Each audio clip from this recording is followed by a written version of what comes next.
2024 को कसियाटांड़ भोली धनबाद स्थित शांति वाटिका के सभागार में भीम आर्मी व आजाद समाज पार्टी के संयुक्त तत्वाधान में एक दिवसीय कार्यकर्ता सम्मेलन संपन्न हुआ। कार्यक्रम की शुरुआत बाबा साहब डॉक्टर भीमराव अंबेडकर व बिरसा भगवान की तस्वीर पर पुष्पांजलि अर्पित कर की गई। कार्यक्रम में उपस्थित भीम आर्मी व आज़ाद समाज पार्टी के सैकड़ों कार्यकर्ताओं को हौसला अफजाई करते हुए पुष्पमाला पहनाकर सम्मानित किया गया। इस अवसर पर उपस्थित भीम आर्मी एवं आज़ाद समाज पार्टी के दर्जनों वरिष्ठ नेताओं ने कार्यक्रम को संबोधित करते हुए कार्यकर्ताओं के क्षमता विकास और संगठन सशक्तिकरण पर जोर दिया। जिलों में कई जिलों में बहाली निकला हुआ है, कितने लोग जानते हैं? आज चौकीदार बहाली का निकला हुआ है, कई जिलों में बहाली निकली हुई है झारखंड सरकार के द्वारा। आपको जानकर के ये हैरत होगा कि उसने अनुसूचित जाति का आरक्षण को शून्य कर दिया है। कितना कर दिया गया? 0। और हमारे लोगों को जानकारी तक नहीं।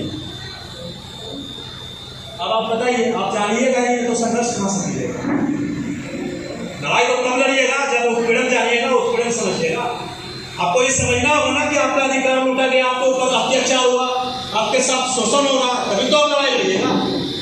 अगर नहीं जान रहे दैट आप सो रहे हैं तो सोता हुआ जमात कभी संघर्ष नहीं करता और क्रांति नहीं कर सकता।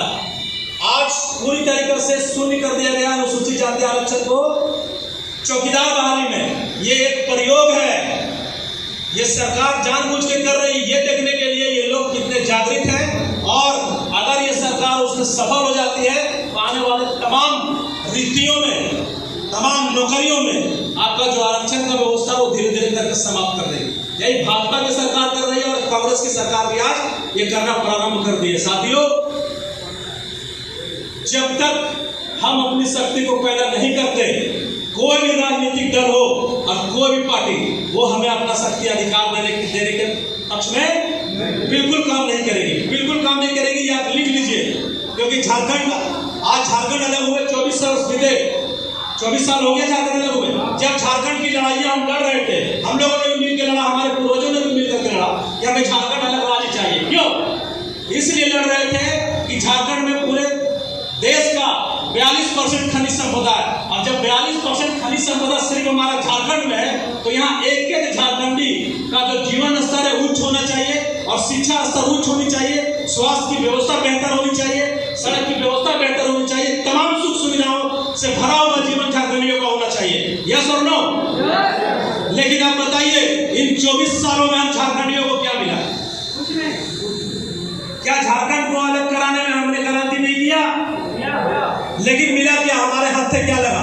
आज हमारे अधिकारों को भी लोग चौकीदार जैसे बहाले एक छोटी सी नौकरी में, उसमें हमारे अधिकारों को लोग शून्य कर दे रहे हैं। आप ये समझिए, युवाओं को जागृत होने का समय आ गया है। अगर आप जागृत नहीं होते हैं तो हम लाख कार्यक्रम कर ले, प्रोग्राम कर ले, उसका कुछ भी फल नहीं मिलने वाला हम सबको। आप देखें जिस तरीके से चंद्रशेखर आजाद जी को जिताने के लिए पूरे देश से लोगों ने संघर्ष किया, मेहनत किया।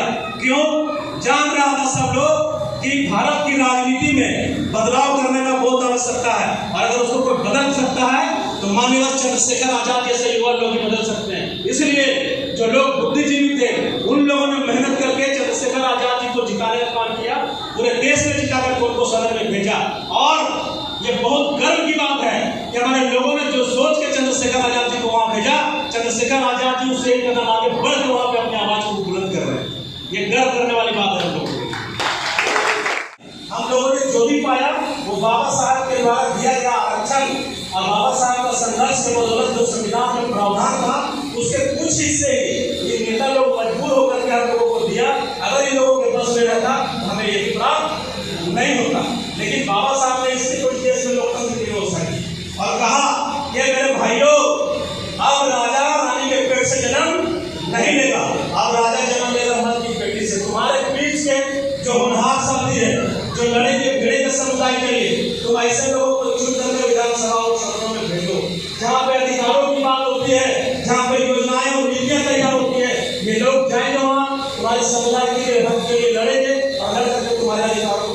बाबा साहब ने कहा था कि तुम्हारा उद्धार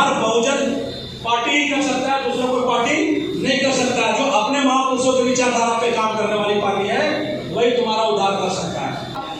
हमें एक एक व्यक्ति के साथ भाईचारा बनाना होगा कि पूरे बहुजन समाज में हमें एक एक व्यक्ति को अपने साथ जोड़ना होगा। हमें एक एक व्यक्ति को ये बताना होगा कि तुम्हारे लूट रहे अधिकारों को अगर कोई बचा सकता है तो इस देश में आजाद समाज पार्टी बचा सकती है, भीम आर्मी बचा सकता है और माननीय चंद्रशेखर आजाद जी बता सकते हैं और भीम आर्मी आजाद समाज पार्टी के पदाधिकारी और कार्यकर्ता बचा सकते हैं। उन्हें बताइए बाबा साहब ने कैसे संघर्ष करके उनको तमाम अधिकार दिए। अरे हर एक वर्ग से ओबीसी के राष्ट्र के आंदोलन को तो बाबा साहब ने बढ़ाया। बाबू जगदेव प्रसाद कुशवाहा ओबीसी के रास्ते थे, टीवी रामास्वामी पेरियार ओबीसी के रास्ते थे। आप देख लीजिए छत्रपति साहू जी महाराज, जितने भी हमारे पुराने आंदोलनकारी थे बहुजन मूवमेंट के, वो सब ओबीसी के रास्ते थे। ओबीसी क्लास तक उनकी आवाज को पहुंचने नहीं दिया गया, या तो ओबीसी क्लास उनसे अनभिज्ञ है। ललन सिंह यादव के बारे में हमारे ओबीसी क्लास के भाई लोग नहीं जानते। ये जानकारी को उनको साझा करना होगा और उसी क्रांति को बाबा साहब ने आगे बढ़ा करके इस देश के संविधान को लागू करवाया।